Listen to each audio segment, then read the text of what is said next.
नमस्कार, न्यूज़ 18 के digital platform पर आपका बहुत स्वागत है। मैं हूं आपके साथ अंशिका पाठक। ट्रंप के टैरिफ के जवाब में भारतीय डाक विभाग 25 अगस्त से अमेरिका के लिए सभी तरह के डाक सामानों की बुकिंग सस्पेंड करने जा रही है।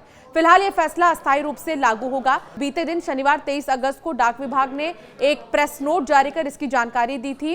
पोस्टल डिपार्टमेंट ने कहा कि 29 अगस्त से अमेरिका जाने वाले सभी अंतर्राष्ट्रीय डाक सामानों पर देश विदेश से international emergency economic power act tariff structure के अनुसार कस्टम ड्यूटी देनी होगी, चाहे उनकी कीमत कितनी भी हो। हालांकि $100 करीब 8,700 रुपए तक की कीमत वाले गिफ्ट आइटम्स को ड्यूटी से छूट मिलती रहेगी। ये फैसला अमेरिकी प्रशासन के 30 जुलाई को जारी किए गए कार्यकारी आदेश के बाद लिया गया है, जिसमें $800 यानी करीब 70,000 रुपए तक की कीमत वाले सामान पर दी जाने वाली ड्यूटी फ्री छूट को खत्म कर दिया गया है। नए आदेश के तहत इंटरनेशनल पोस्टल नेटवर्क के जरिए शिपमेंट पहुंचाने वाले ट्रांसपोर्ट कोरियर्स या कैरियर्स या अमेरिकी कस्टम और बॉर्डर प्रोटेक्शन की ओर से मंजूर किए गए सामानों को जमा करने और ड्यूटी वसूलने की जिम्मेदारी दी गई है। डिपार्टमेंट ने कहा कि जिन ग्राहकों ने पहले से बुक किए हैं सामान को भेजा है, वो अब डिलीवरी नहीं हो सकते। इसलिए कस्टमर डाक शुल्क की वापसी के लिए आवेदन कर सकते हैं। वो सभी स्टेक होल्डर्स के साथ मिलकर स्थिति पर नजर रख रहा है और जल्द से जल्द सेवाएं सामान्य करने की हर संभव कोशिश कर रहा है। डाक सेवाओं का बंद होना उस समय हो रहा है जब भारत और अमेरिका के बीच बिजनेस टेंशन बढ़ गई है।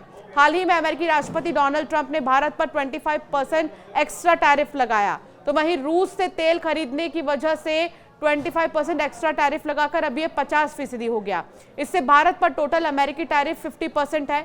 अमेरिका के राष्ट्रपति डोनाल्ड ट्रंप ने भारत पर 25% बेसिक और 25% एक्स्ट्रा यानी कि कुल 50% टैरिफ लगाया।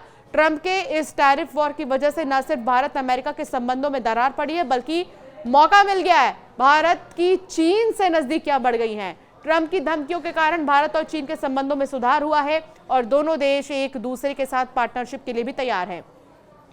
भारत और चीन की ये पार्टनरशिप अमेरिका के लिए सिरदर्द बन सकती है। एशिया में चीन के दबदबे को कम करने के लिए अमेरिका को भारत की सख्त जरूरत है, लेकिन अब ट्रंप के भारत के खिलाफ टैरिफ वॉर छेड़े जाने से अमेरिका के लिए एशिया में चीन के दबदबे को कम करना नामुमकिन सा हो गया है। भारत और चीन के हाथ मिलाने से अब अमेरिकी अर्थव्यवस्था को भी झटका लगेगा, लेकिन दूसरी तरफ ब्रिक्स देश भी टैरिफ के मामले में ट्रंप के खिलाफ हो गए हैं।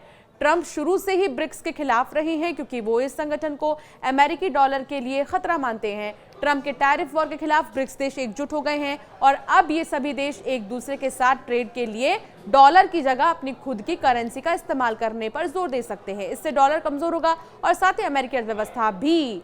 तो अब देखना होगा कि ट्रंप का अगला कदम क्या होगा भारत के इस बड़े कदम के बाद। आपका क्या मानना है, हमें जरूर कॉमेंट कर बताएं।